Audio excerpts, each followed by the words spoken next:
Lord forgive me for this trap shit. Sergeant Smack making backflip. Telly Hank did with the action. With the Vato speaking Spanish. Frank Matthews how I vanish. Poof. Came back like I'm King Tut. Gold BBS is on a beamer. When Fat Cat was 10 queens up. Ball off the profit, not the re-up. Fly like Puerto Rican Jesus. Uptown like I'm Baby Maine. Just caught a touchdown from the Bay. What that is though? Just record.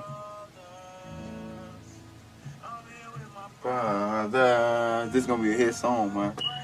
You recording this shit? Get this shit on camera, man. Get this shit on fuck. It was fucked up because knowing what he was about to do for himself and for his family and for his moms and shit, you know what I'm saying? Like, he was a superstar. So it's like, that's the reason I started rapping though. Like, I started rapping because my ops was dissing him and I felt like niggas wasn't doing it, like they wasn't dissing back, they wasn't, you know what I'm saying? Like, they wasn't repping LA how I wanted them to, so I made Don't Get Smoked. And shit, as soon as the song come on, I scream, LA! I just started dissing niggas.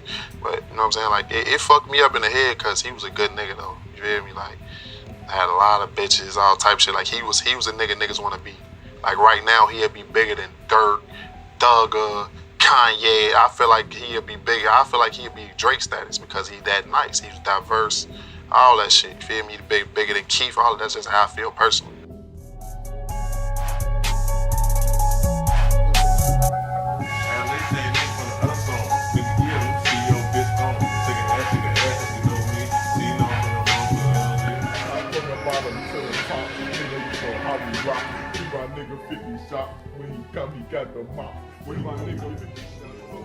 All them was cool with each other, man.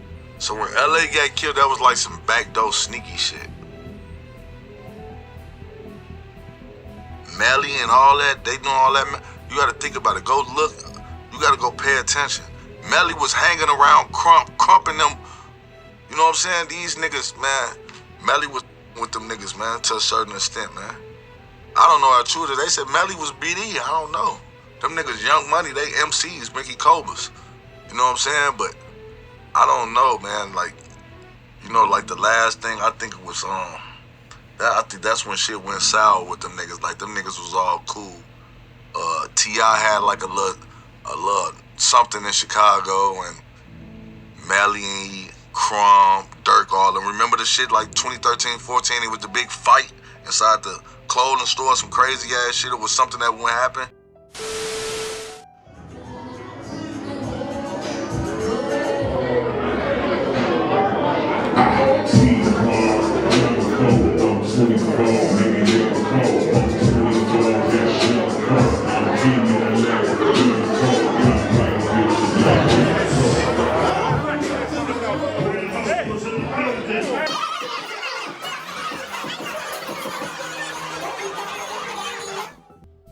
But before, them niggas was all cool, gang.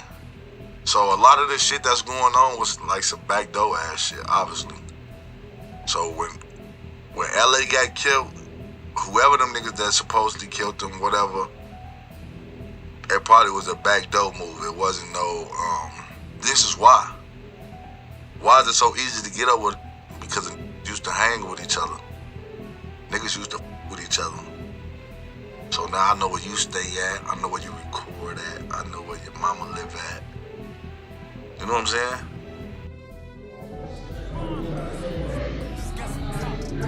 Hassan, what is this like?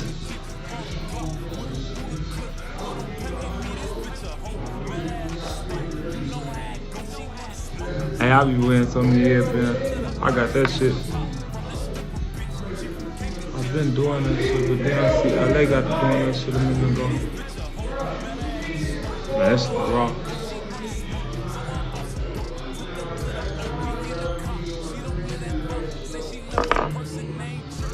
Tell them about my real dogs, man. What's up? Take the one out the head, bro. I ain't gonna trick, bro. No, real, Steve. You're a real hoe, No shirt, Big 30 hanging out, no curve. no curve. One call you a booker gon' murk. Sneak this, man, that's gon' hurt. Oh yeah, we taking shit. Stand. Steady running from the Jakes and shit. Fuck the Jakes. We ain't reached the top. We can stop doing this basic shit.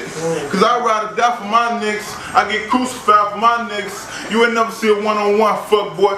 The whole squad gonna get squad. These niggas so funny though. They act like your homie though. So they see some bands, but they ain't your man just appear like Romeo. And I'm still by the corner store. Squad, fuck all this rapping, bro. 6-0 might think of a concert and get beyond hurt cause we clap the whole boom. I roll that dope shit. On the block, we smoke the shit. And niggas that cause the cop come kill motherfucking doc shit. That's one thing I never did. And that's another bitch. Cause I'm drug shit. All you love my clique. My OG told me to slow down. I see an album and get low down. Take him down, get smoke so pound. How they deep on, empty it around. Get cold, but I won't make a sound. Niggas dead, but I'm shooting out of town. We say I'm green and white and no brown. I'm in a bus shell right now. These niggas ain't really in the field. Little folks going in for the kill. Late night trying to creep with steel. Shine down the hot shit feel. Now I love when I'm off that pill. Can't change, boy, I'm too real. They say real niggas don't say real well. Fuck nigga, I'm real. If you can't break bread, he fake. I had one more bottle on my plate. It was me and bro, we was in the store and both of us got fish and cake. A bitch can't tell me she late. The country I use don't break. We got a stop point in this race. We gon' win, nigga, I can't wait. Taking no. Let's go. LA, what up, bro? Take 600 up them Rugers. True, bro, I'm in LA too. Rondo again with show. GK for the brick exposed. And the hood shot thought with the pole. Jason that's yuppie and you know I can't fold. 600 from a nigga D Rose. All these hoes kinda getting too old. I ain't playing no lover games for the lover games. Niggas get smoked. Yes, a lot of shoes on the squad. Yes, a lot of shoes on the squad. And if you holding on the rig, get robbed. Take on the neck, I don't need nobody guard. And these niggas be crazy. These niggas don't choke. They think it's joke. Let me see an op and blow. See a lot of niggas I change, cause Rondo the man let change. I still can't say I claim. And I ain't going to take my chain. Deep rock from nigga M-Thing. Steve Dry, that's my campaign. And I will never switch, that just don't exist, cause that's better my name. Yeah, I'm a shooter, bitch. Take 600 up the roofs quick. That people got raised by the block. I was trying to make it flip. He's probably with his moms. He's probably on the porch. Since a younger bitch, I been that nigga. I was born torch. You know how I rock, nigga. They know how I rock, nigga. See, they got 22 shots, nigga. I ain't more, that's a mop, nigga. Niggas do all that toe. My niggas don't come from that close. Working out, they can take that loss. 600 bitch run to the boss. Bang. Let's get it. Let's get it. Bang. A lot of shooters. Free D Rosie, fuck 'em up. Squad. 600. Bang.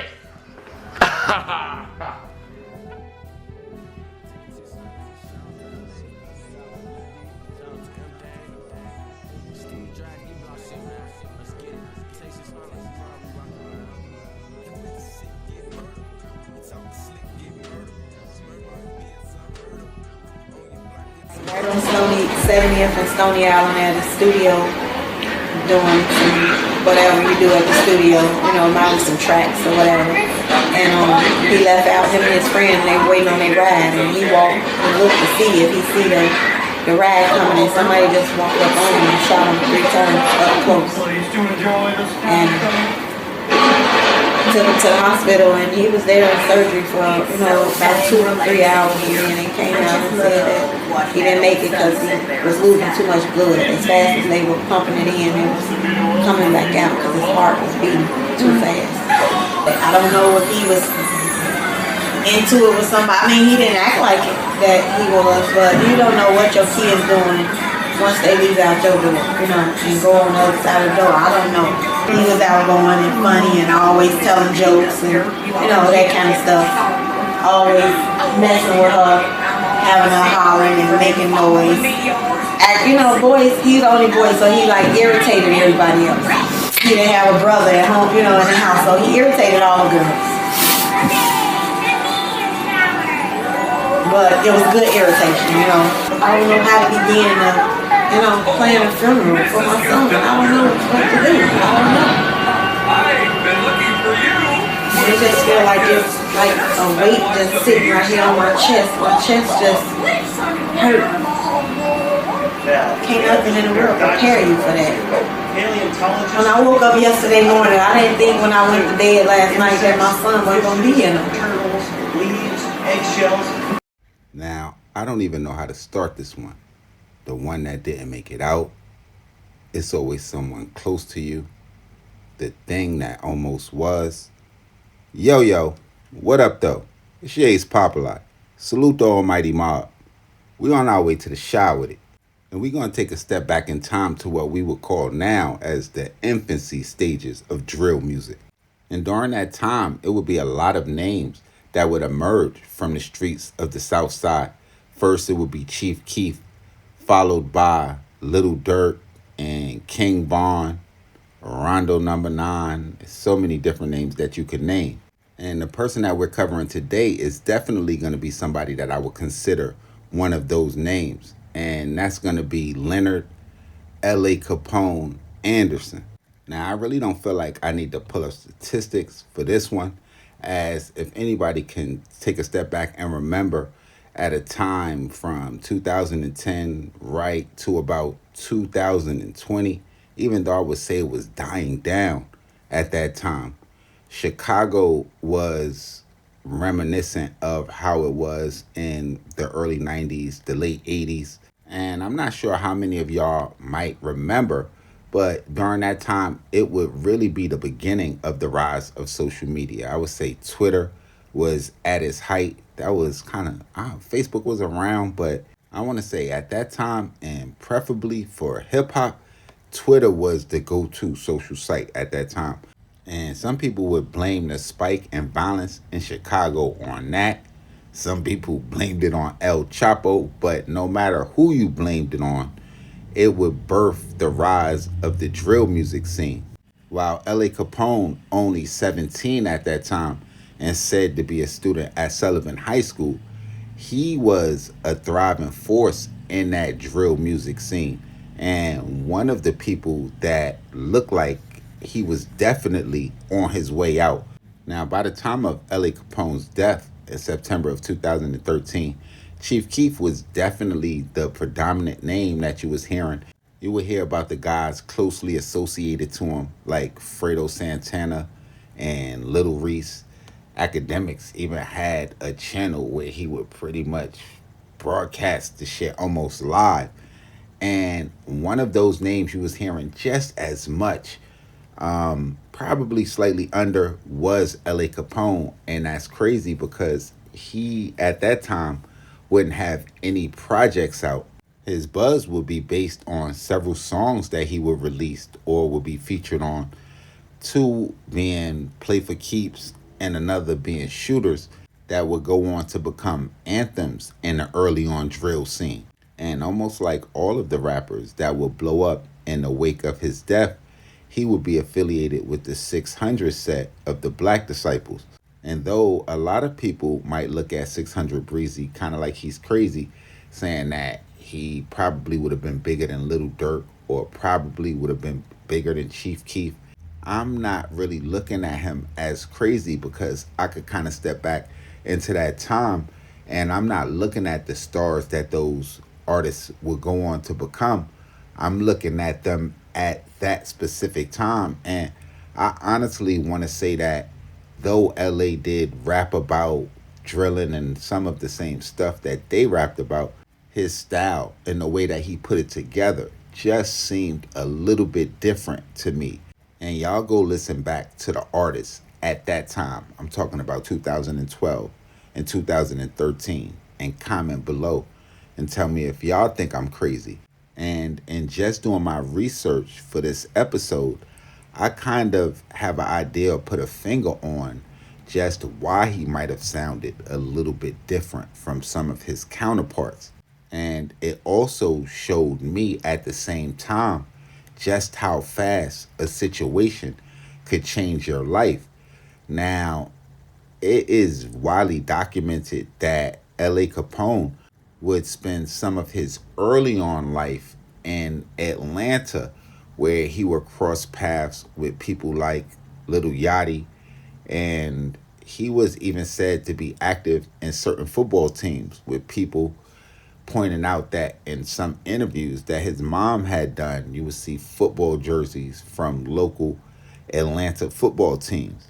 And I'm not saying that's the main reason of why his style might have stood out a little bit more at that time, but I'm just saying that might have had some influence on it, especially when you're a musician traveling to a different geographic than you were from or you started originally doing music. But unfortunately, it was said that his dad, who he had been residing with in Atlanta, would pass away, and that would place him right back on the streets of the South Side.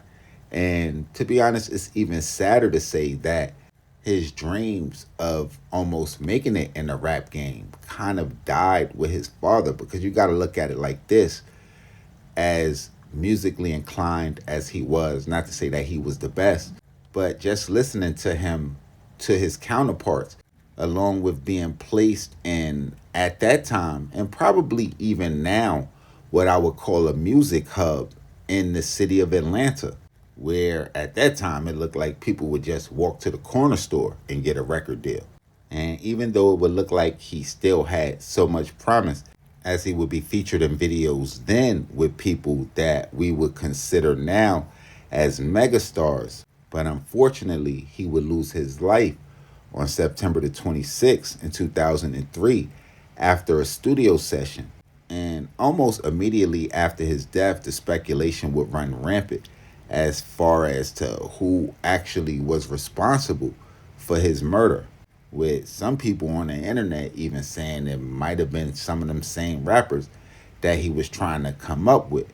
And just as it looked like his murder would turn to a cold case, almost a year to the date of his murder, the police would go on to make several different arrests, charging 3 individuals with his murder, with several, if not all of the people that were arrested being tied to a rival group of 600, 051 Young Money. And though the police would make an arrest in the case and one of the people would end up being charged with 45 years, it seems like the details are still hazy, with a police report floating online pointing out that he would actually be set up by somebody that was actually at the studio with him, allegedly letting his killers know that he was at the studio recording. And when he would step out for his ride home, he would be shot multiple times and killed. He would be taken to Northwestern, where he would undergo surgery, but his mother would point out that he would lose so much blood that the doctors wasn't able to save him. And with his death being even before, because Chief Keef hadn't hit the rise that he would eventually hit, coming so early, you can't help but ask yourself, well, what if L.A. Capone hadn't died? Now, y'all make sure y'all hit the red bell and subscribe button right under this video so y'all know when this real trill spill shit is dropping. Y'all get in the comment box below. Y'all run it up. Y'all let me know what cities we need to go to, what stories we need to tell, what I got wrong, what I missed, all of that. Make sure y'all tap in with me directly. Instagram, Twitter, POP_A_LOT. Until the next trip, y'all know the rundown. Shades Popalot. Salute the almighty mob.